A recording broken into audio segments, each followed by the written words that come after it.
dirigeait le Amazon du crime. Et il s'est fait avoir avec une simple mise en scène du FBI. À seulement 25 ans, il gérait un empire criminel numérique.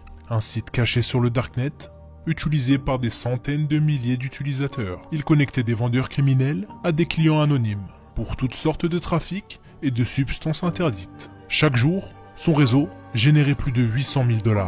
Une sorte d'Amazon de l'illégalité. Et derrière tout ça, un jeune homme, Alexandre. Un jeune Québécois, discret, surdoué et passionné par le code.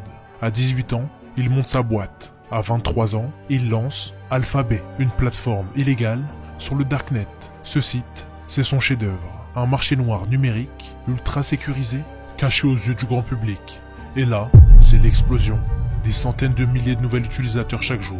Et Alphabet devient une référence mondiale dans le domaine du crime numérique.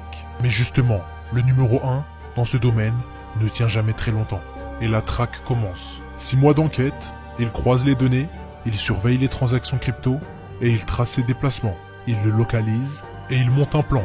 Justement, le 5 juillet 2017, à Bangkok, une voiture s'écrase dans le portail d'une villa de luxe. Un homme sort de la demeure en courant et cherche à comprendre ce qu'il se passe.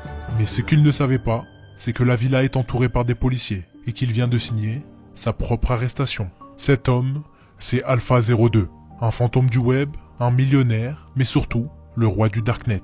On ne connaît ni son visage, ni sa voix, mais son pseudo, lui, est bien connu du FBI, de la CIA et d'Interpol.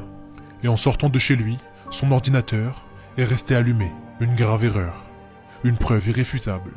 Et en une seconde, tout s'effondre. L'arrestation est filmée, l'ordinateur est saisi, mais l'histoire ne s'arrête pas là. Une semaine plus tard, alors qu'il devait être extradé vers les États-Unis, on le retrouve mort, dans sa cellule. Les autorités disent qu'il a mis fin à ses jours. Mais rien n'a été filmé et rien n'a été enregistré. Des proches à lui crient au complot. D'autres pensent que c'est une mise en scène pour échapper à l'extradition. Personne ne saura jamais. Mais ce qui est sûr, c'est qu'avec lui, c'est un empire numérique qui s'effondre. Si tu veux la suite, abonne-toi et mets un commentaire, partie 2.